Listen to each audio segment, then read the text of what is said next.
सबको नमस्कार। आपकी न्यूज का एपिसोड 937 है, 17 दिसंबर 2025। आम आदमी party challenging the status quo, shaking up system, creative destruction in Indian politics. AP government's leaders in governance and public policy, entrepreneur governance. AP opposition role, responsible fighting for people's issues and boldly resisting wrong policies. Please follow Aapki News on X platform at news AAPKE Delhi news. Pollution NCR में दिल्ली में एक emergency level तक चला गया है, लेकिन prime minister या environment minister कोई काम नहीं कर रहे हैं।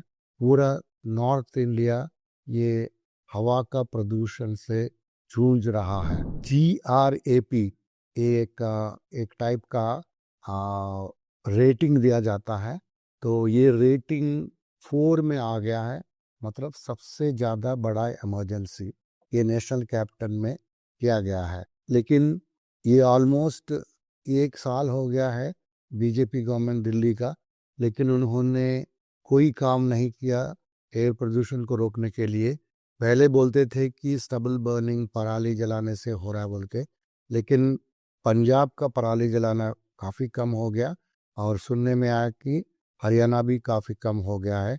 फिर भी इतना प्रदूषण क्यों, और हम क्या एक्सपेक्ट कर सकते हैं अगले 4 साल में चीफ मिनिस्टर के क्या करेगी इसके बारे में। किरण बेदी एक IPS ऑफिसर शक थी और बीजेपी में ज्वाइन करके उन्होंने एक लेफ्टिनेंट गवर्नर का भी रोल अदा किया है।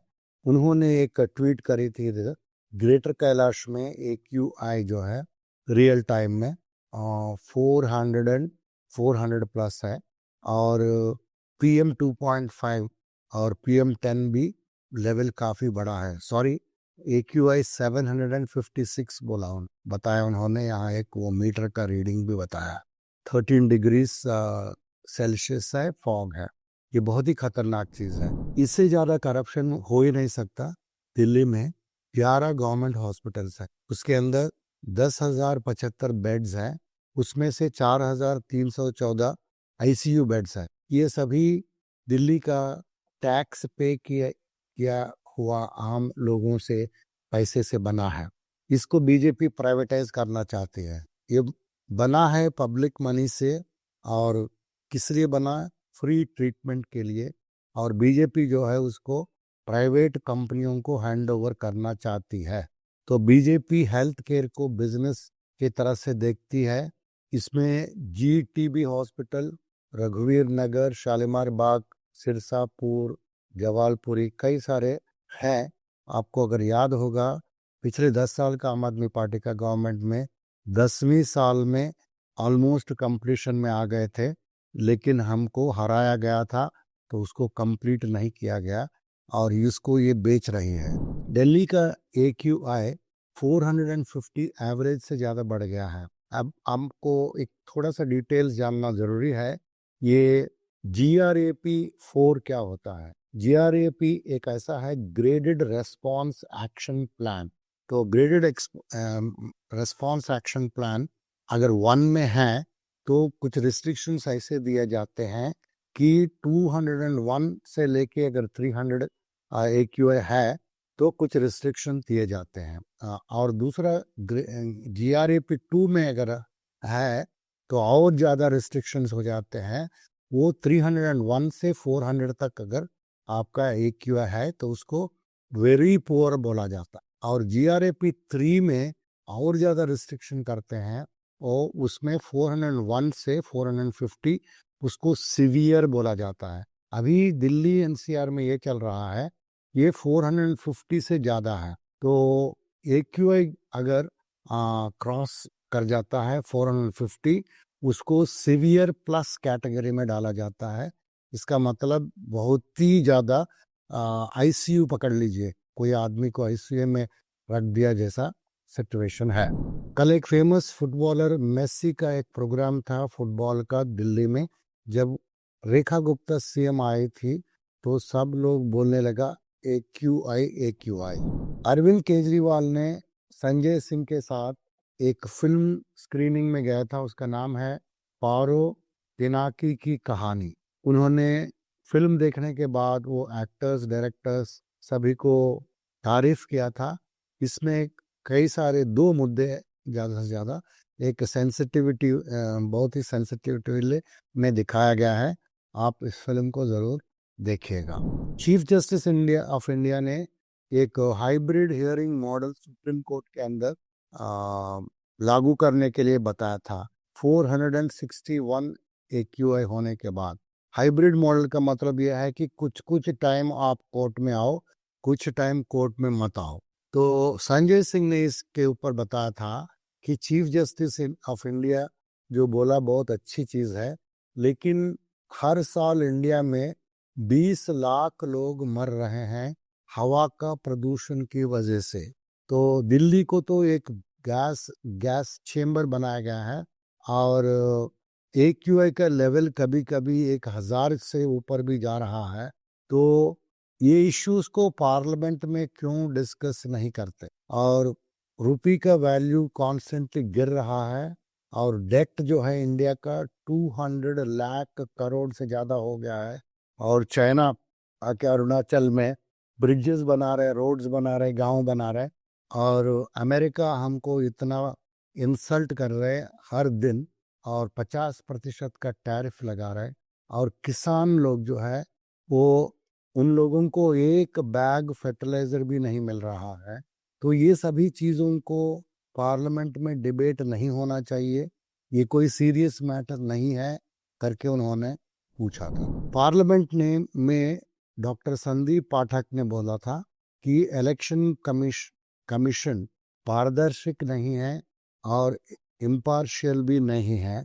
बिहार इलेक्शंस के कुछ दिन पहले भी 10-10 हजार रुपया महिलाओं का अकाउंट में बांट दिया गया था। यही चीज़ तमिलनाडु इलेक्शन में स्ट्रिक्ट ऑर्डर दिया गया है कि आप बिल्कुल पैसे नहीं दे सकते। ये कहाँ का दोगलापन है। अब आते पंजाब के समाचार में। PM मान ने जापानीज मल्टीनेशनल कंपनी रिप्रेजेंटेटिव्स को बुलाना चाहते हैं global network for investment in energy and infrastructure. तो उन्होंने फ्राइडे को फास्ट ट्रैक पंजाब पोर्टल शुरू किया था। इसमें 173 सर्विसेज जो है और एक ही रूफ टॉप के अंदर स्ट्रीमलाइन किया गया है।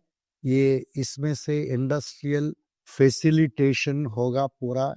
कोई भी इंडस्ट्री शुरू करना चाहते हैं उनका काम बहुत आसान किया जा रहा है। पंजाब के अंदर बच्चों को और सबको साइबर फ्रॉड से बचाने के लिए साइबर जागो बोल के एक कैंपेन शुरू किया गया है। तो ये ज़्यादातर ये टीचर्स जो है 4000 टीचर्स 3968 गवर्नमेंट स्कूल्स में ट्रेनिंग किया जाएगा लोगों को, टीचर्स को, ताकि वो लोग स्टूडेंट्स को समझाएं साइबर फ्रॉड क्या होता है और कैसे ये साइबर अटैक से हर तरह का उसमें से कैसे बचना है। इसको बोलते हैं साइबर जागो। टोटल स्ट्रॉ जनरेशन, मतलब ये जो पराली का जनरेशन है 19.32 मिलियन टन है। तो अगर डिस्ट्रिक्ट वाइज देखा जाए तो कुछ कुछ डिस्ट्रिक्ट्स में ज़्यादा है। ये तरन तारण में है, संगरूर में है और फिरोजपुर में है, और यहाँ सब डिटेल्स दिए गए हैं। तो 19.32 मिलियन टन्स में से कितना इन सीटू मैनेजमेंट किया गया, इसका मतलब जहाँ पराली है वहीं उसका मैनेज किया गया, और दूसरा XC2 मतलब पराली को दूसरी जगह में जाके ब्रिकेट्स वगैरह बनाना, वो चीज़ किया गया, और इंडस्ट्रियल बॉयलर्स में कितना रखा गया, और बायोगैस बायोमास पावर प्लांट में कितना पराली को भेजा गया, ये सभी चीज़ थर्मल पावर प्लांट में कितना दिया, ये सभी डिटेल्स यहाँ स्टेट ने प्रेजेंट किया था। तरन तारण ओवरटेक संगरूर से ज़्यादा ड्रॉप हुआ है पराली जलाने का तरन तारण में। रोड प्रोजेक्ट्स जो है इसमें से बहुत ही दिखने वाली ट्रांसफॉर्मेशन हो गया पंजाब के पूरा जगह में। तो ये लोग सभी वहाँ के पंजाब के रहने वाले बहुत ज़्यादा तारीफ कर रहे हैं और ओपनली कर रहे हैं मान गवर्नमेंट का कि, और उन्होंने बोल रहे हैं कि हमारा वाह मान वाह बोल रहे हैं सब लोग रोड्स को देख के। दारू, सूट्स, वेपन, ये सभी बांटा जा रहा है कांग्रेस के द्वारा बोल के एएपी ने इल्ज़ाम लगाया है। तो ये शार्प अटैक कांग्रेस के ऊपर इसलिए किया गया है कि वहाँ व्हीकल्स के अंदर लिकर और लेडीज का सूट्स, वेपन्स, कार्ट्रिजेस, ये सभी पाया गया है। पंजाब लोकल बॉडी इलेक्शंस में मॉडरेट टर्नआउट हुआ है, ज़्यादा लोग नहीं आए हैं। जिला परिषद में 22 जिलास में हुआ है, पंचायत समिति 153 का हुआ है और टोटल कैंडिडेट्स 9000 है। जोन्स जो है 347 है। तो ये सुबह 8 बजे शुरू हुआ था 19,000 बूथ्स के अंदर, लेकिन मॉडरेट पोलिंग हुआ है, ज़्यादा भी नहीं कम भी नहीं। मोहाली से mirror South Korea Pangyo technology valley, ये भगवंत मान जी ने कोरिया जाने के बाद एक प्लान किया गया, वहाँ उन्होंने एक पैंगयो टेक्नोलॉजी वैली को विजिट किए थे और उन बहुत इम्प्रेस होके उसी टाइप का सेम मिरर करते हुए उसी टाइप का एक टेक्नोलॉजी वैली मोहाली में शुरू करना चाहते हैं। और ये सिलिकॉन वैली ऑफ कोरिया जो कहा जाता है, अभी सिलिकॉन वैली ऑफ शायद इंडिया बनेगा Mohali. NHRC national human rights commission ने एक प्रॉक्सी गवर्नमेंट जो चलता है, सरपंच रहती है एक औरत, लेकिन उसका जो मर्द है, हस्बैंड है, वो चलाता है पंचायत। ये सब चीज़ों को उन्होंने फ्लैग किया था। उन्होंने बोला ये चीज़ प्रॉक्सी गवर्नेंस के अंदर आता है। जब महिला चुनाई गई है सरपंच या मेंबर, तो उन्हीं को डिसीजन लेना है, उन्हीं को सब कुछ करना है, लेकिन उनका मर्द को वहाँ कुर्सी में बिठा के वो डिसीजन लेना ठीक नहीं है बोल के NHRC ने नोटिस किया है। एक बहुत बड़ा सीवेज ट्रीटमेंट प्लांट बनाया गया था हरिद्वार में। वो इसलिए किया गया था कि हरिद्वार का जो गंदा जहरीली वो जो चीज़ है, पानी है, वो गंगा में जाके ना मिले, लेकिन वो STP ओवरफ्लो कर रही थी और पूरा गंगा में बह रही थी। इसके ऊपर बहुत ही मेंटेनेंस वाला इशू है, गवर्नेंस का भी इशू है। उत्तर प्रदेश की समाचार है, पैसे सही है लेकिन बेनिफिशरीज जो पैसे किसके ऊपर खर्च करते हैं वो ठीक नहीं। एक बस्ती एक जगह है यूपी में, वहाँ 96 लाख रुपीस जो लोग महिला जो प्रेग्नेंट रहते हैं उन लोगों के ऊपर खर्च करने वाले PMMVY स्कीम में ऐसा पाया गया है कि पूरा 96 लाख गायब हो गया है। किसके पास गया है? 1000 गोस्ट अकाउंट्स के पास ये 96 लाख चला गया। वैसा यूपी में चल रहा है। प्रेग्नेंट वुमेन का जो पैसा गवर्नमेंट देना चाहिए वो पैसे भी खा रही है लोग। ये प्राइम मिनिस्टर का मातृ वंदना योजना, नाम तो बहुत पयस लगता है लेकिन पूरा घोटाला चलता। गोवा में पूरा हफ्ता राज चलता है। ये चीज़ पॉलिटिकल पेट्रनेज से हो रहा है और कई जगह में हो रहा है। ये चीज़ आप नेशनल टेलीविज़न के ऊपर भी एक बीजेपी का ही सीनियर लीडर ने खुलेआम कहा था कि वो एक मिनिस्टर भी था बीजेपी गोवा में पहले, उन्होंने बोला पूरा हफ्ता का राज चलता है गोवा में। 25 साल में गोवा में जिला पंचायत एक बने हैं, लेकिन वो सेरेमोनियल एक छाया में रहते हैं। डिसेंट्रलाइजेशन कर दिया हमने, ये सब ऐसा बोलते हैं, लेकिन अभी तक 84.35 करोड़ का जो ग्रांट्स हैं वो कोई ट्रांसफ़र नहीं हुआ है। मतलब जिला परिषद को जो स्टेट गवर्नमेंट जो ट्रांसफ़र करना है वो नहीं किया है। इंडिया में और एक बहुत बड़ा चेंज करने जा रहे हैं। ये रूरल इकोनॉमी को बहुत ज़्यादा फर्क पड़ने वाला है इसकी वजह से। आपको मालूम है मनरेगा, ये बहुत ही फेमस स्कीम था। इसमें महात्मा गांधी का नाम जुड़ा हुआ है, इसलिए बहुत दुख दर्द होता है, मिर्ची लगता है बीजेपी गवर्नमेंट को। तो उन्होंने पहली चीज महात्मा गांधी का नाम हटा रहा है और इसको बोल रहे हैं विकसित भारत गारंटी फॉर रोजगार और आजीविका मिशन ग्रामीण, VBGRAMG। इसमें राम है इसलिए रैम, जो भी है। बिल 2025 लाया जा रहा है। इसमें अभी इसका डिटेल्स नहीं पता क्या क्या चीज ला रहे हैं ये स्कीम के अंदर। मेरे ख्याल में ये जो नंबर ऑफ डेज जो उन लोगों को एम्प्लॉयमेंट देना चाहिए रूरल लोगों को, वो कम कर देंगे पक्का। और उसका अगर पैसे भी कम करने से हम ताजुब नहीं होंगे। तो अभी ये स्टडी करना है इसका। लेकिन एक चीज तो तय है, तो महात्मा गांधी जी का नाम तो हटा दिया, क्योंकि बीजेपी को महात्मा गांधी का नाम से बहुत चिढ़ है। इलेक्शन कमीशन जितना मदद करती है बीजेपी का, इसके बावजूद भी अमित शाह ने पार्लियामेंट में सबके सामने उनको गाली दिया। आपने सुना होगा वो गाली क्या था। तो इलेक्शन कमीशन को रिफर करते हुए और अपना दोनों हाथों से सर खोजते हुए, खुजली करते हुए, खुजलाते हुए, पता नहीं क्या, while scratching his head with two hands on his head, he was using abusive language in the parliament.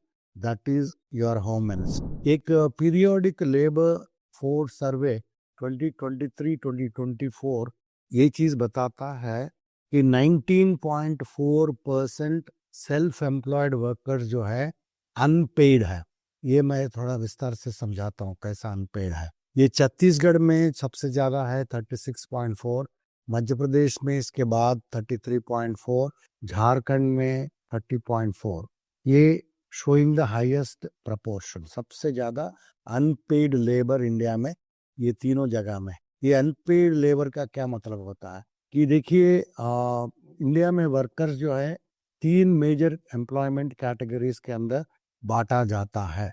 तो एक है सेल्फ एम्प्लॉयड, अपना खुद ही एम्प्लॉयमेंट जनरेट करते हैं, काम करते हैं। दूसरा रेगुलर वेज सैलरीड एम्प्लॉय, इसमें आप सैलरी से एक जगह में काम करते हैं। तीसरा कैजुअल लेबर, वो कभी कभी काम करते हैं जब उनको बुलाया जाता है, जब जरूरत है। लेकिन ये जो सेल्फ एम्प्लॉयड कैटेगरी में और 2 सब ग्रुप्स हैं।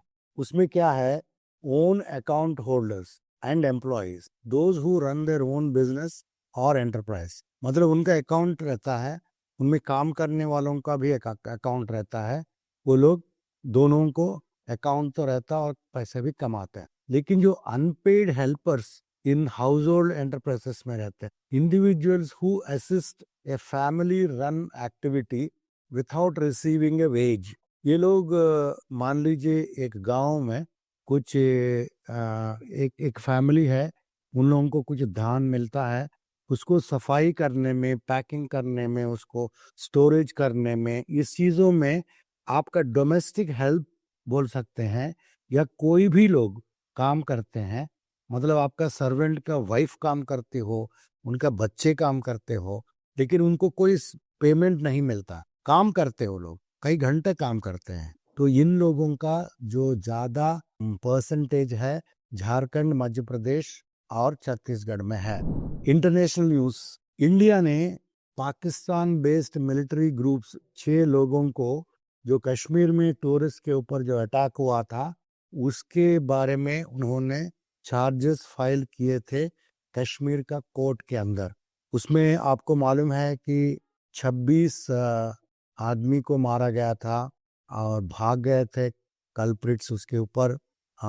दोनों कंट्रीज के अगेंस्ट वॉर भी हुआ था 3 दिन।